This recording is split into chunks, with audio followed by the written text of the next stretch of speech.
Imagine waking up one morning and your bank account is frozen. The stock market has plunged 30% overnight. Your own value, well, that's cut in half. And panic is spreading across the headlines. Banks collapsing, businesses shutting down, unemployment soaring. Well, sorry to say, this isn't a dystopian future. It's happened in 2008 when subprime mortgage-backed securities surged by an astonishing 657%, wiping out Lehman Brothers and sending the global economy into freefall. It happened in 1929 when stocks hit all-time high only to crash overnight, sending millions into poverty, which led to the Great Depression. And the truth is, it's likely to happen again.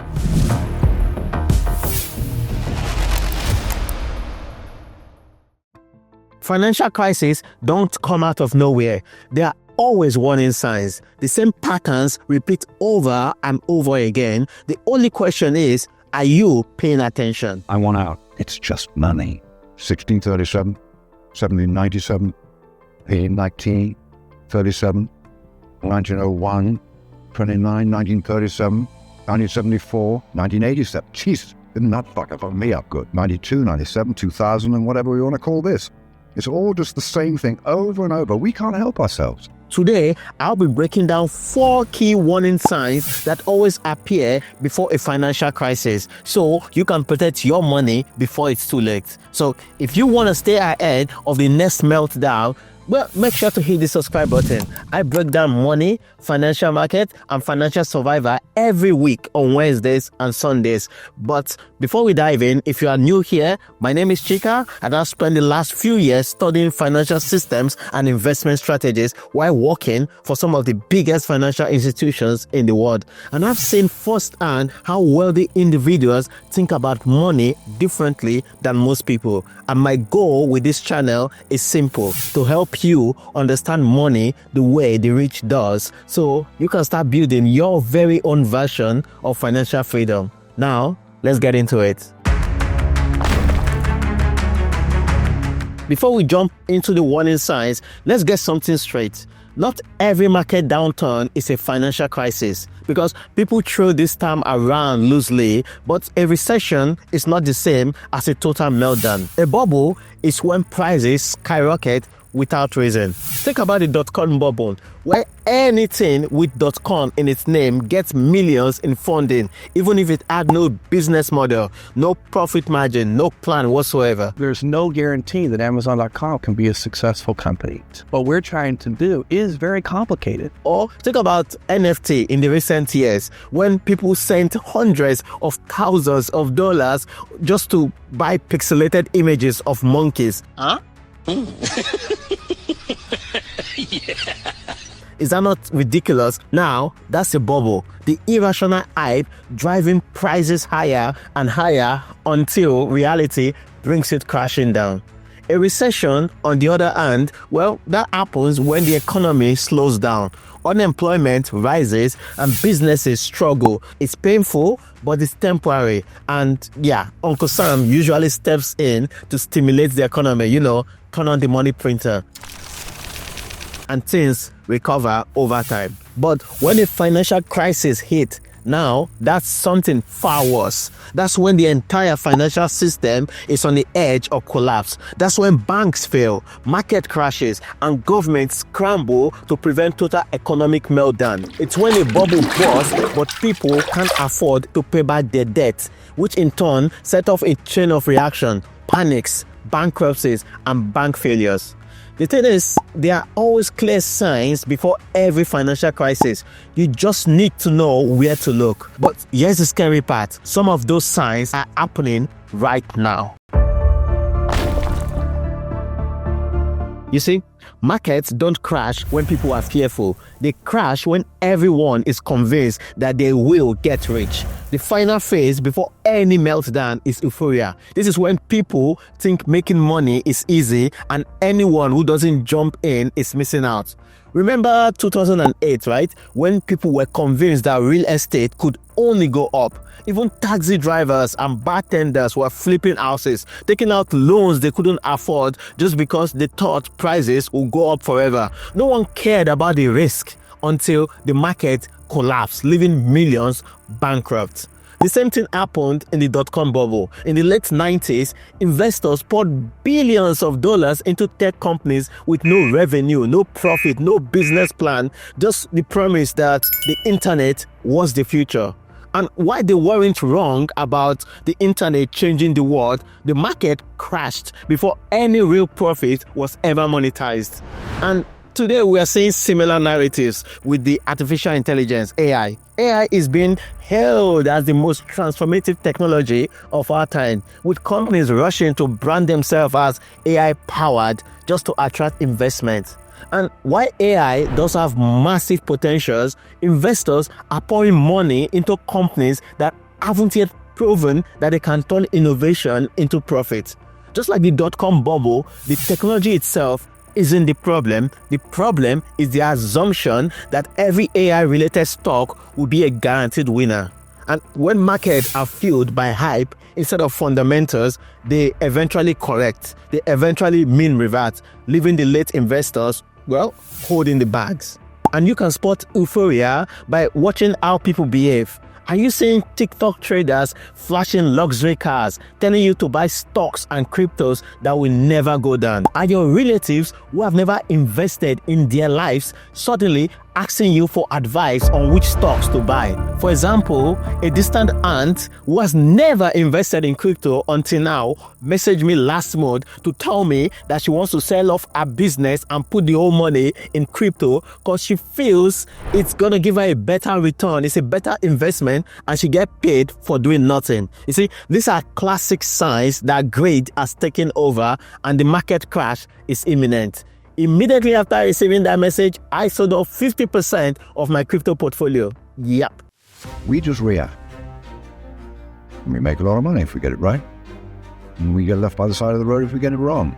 And one way to actually track this market turmoil is to use the CNN Fear and Greed Index for stocks or the Crypto Fear and Greed Index. They measure how investors are actually feeling. When the market shifts into extreme greed, it means people are throwing money into stocks and crypto without thinking. They believe that prices will go up forever, and that's when risky behaviors start taking over. Instead of making smart investments, people chase hype, borrowing money to invest, selling their businesses, selling their houses, and ignoring the warning signs. And the second sign to look out for are illogical valuations and overpriced assets. See, during times of market euphoria, prices stop making sense. Investors become convinced that certain stocks or assets will only go up no matter what happens. Companies with little to no profit suddenly get billion-dollar valuation, and people justify it by saying, this time is different.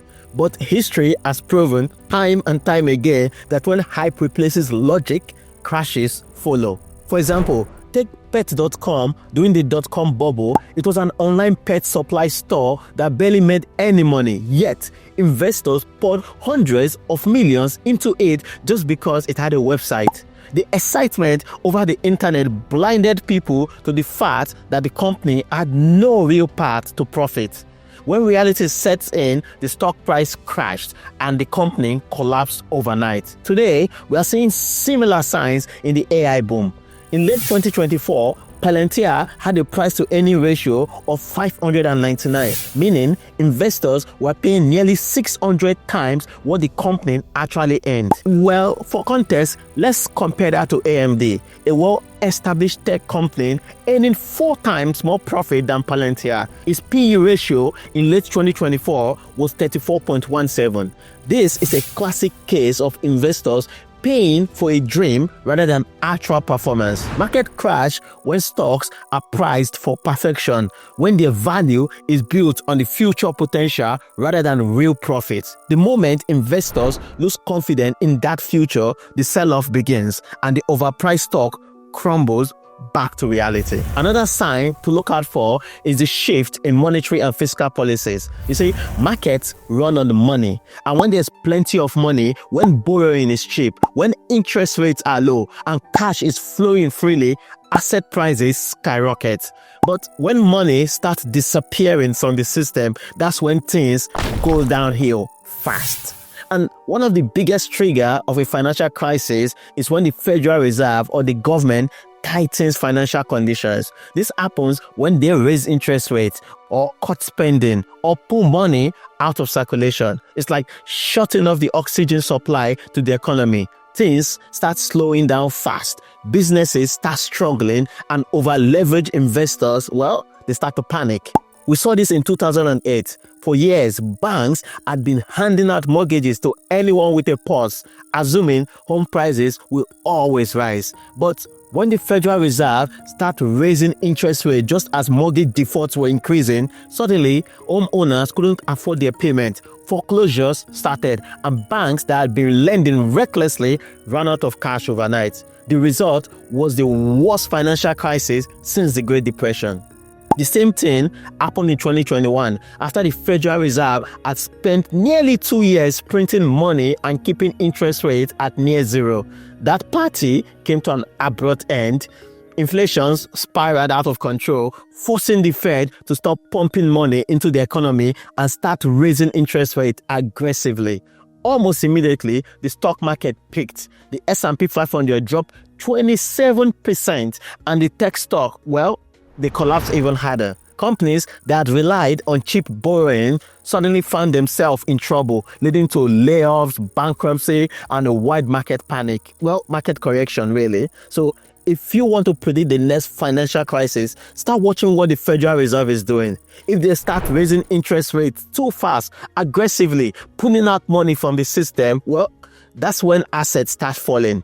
History has shown that liquidity, that is, the availability of money, is the fuel that keeps the market running. The moment it dries up, well, crashes follow. Another sign to look out for is what is called the idiots getting rich phenomenon. And that's one of the clearest signs that a market crash is imminent, is when people with no financial experience whatsoever suddenly start making a fortune. When the average person with no background in investing or business start believing that they found a foolproof way to get rich. History has shown that it never ends well. Imagine, in the years leading up to 2008 financial crisis, people with no jobs, no assets were getting approved for massive real estate loans. Lenders were handing out mortgages like they were candies, and buyers assumed home prices will only go up. Many took on multiple properties with little to no money down, believing that they could sell them for a profit before the payment becomes unaffordable. Well, when the market turned, those same people were the first to go bankrupt. And this wasn't just peculiar to the 2008 financial crisis. Now, in 2024-2025, history is repeating itself in the world of cryptocurrencies. The rise of meme coins like Dog with Heart and Fat Coin have turned the crypto market into a casino where people are throwing money into digital assets with no real-world use case, hoping to strike it rich overnight. Many of these coins were created as jokes. No! God, please, no! No! Yes, jokes. Yet speculators are treating them like serious investments, driving their prices up by thousands of percentages in just days. It's this same kind of irrational euphoria that surrounded Dogecoin and Shiba Inu in 2021, when people thought that a mere digital coin based on a meme could make them millions. But like every speculative frenzy before it, the hype eventually fades, and those left holding those coins watch their portfolio crash to near zero. As a matter of fact, there was a guy dubbed the Dogecoin millionaire who maxed out his credit card, took out loans, and invested everything he had into Dogecoin. At first, it sounded like he was a genius, turning 200k into 3 million, until it all came crashing down to pennies. A simple way to test if the market is overheated is to pay attention to who is giving financial advice. If your Uber driver, your dentist, a random family member who has never invested before is suddenly giving you stocks and crypto tips, that's a sign to be cautious. When the least experienced investors believe they have found a sure, guaranteed way to build wealth, it usually means the bubble is about to burst.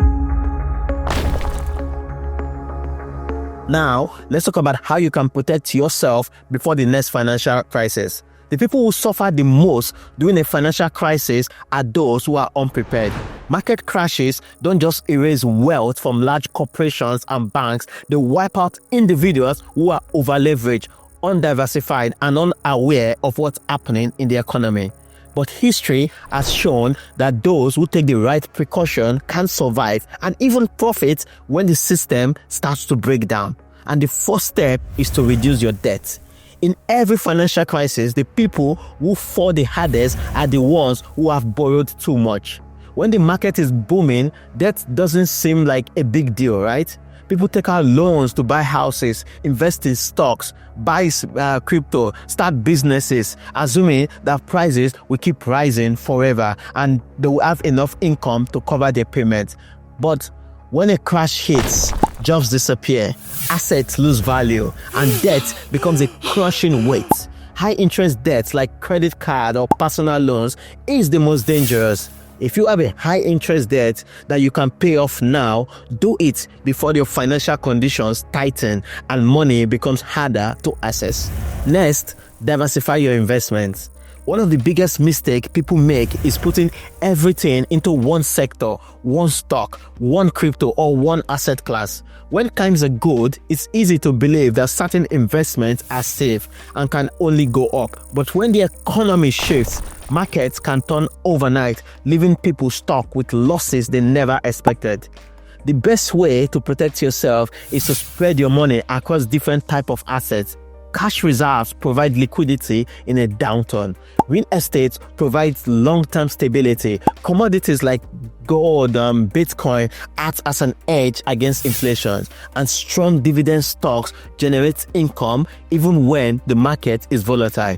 A well-diversified portfolio won't make you rich overnight, but it will protect you from when the economy goes south. Another key strategy is to watch what the smart money is doing. See, retail investors are usually the last to see a crisis coming, but hedge funds, billionaires, corporate insiders sell their stocks before the crash happens. So if you start seeing companies, CEOs offloading shares of their own companies or hedge funds quietly moving out of risky investments, that's a red flag. The people who control the market aren't making these moves by accident. They are positioning themselves for what's coming next. Paying attention to insider trading activities and large-scale institutional moves can give you an early warning sign before the average investor catches on. Recently, several high-profile executives have been reducing their holdings. Mark Zuckerberg, the CEO of Meta Platform, has sold over $2 billion worth of Meta stocks this year, including a recent sale of approximately $14.2 million. Amazon's founder, Jeff Bezos, have been liquidating shares as well, selling over $3 billion of Amazon stocks in November alone. Meanwhile, Warren Buffett has been amassing cash reserves, reaching a record of $325 billion by the end of September 2024, indicating a cautious approach to the current market environment. Even Cathie Wood, known for her bullish stance on Tesla, has been trimming her portfolio, with ARK Invest selling shares worth approximately $63 million recently.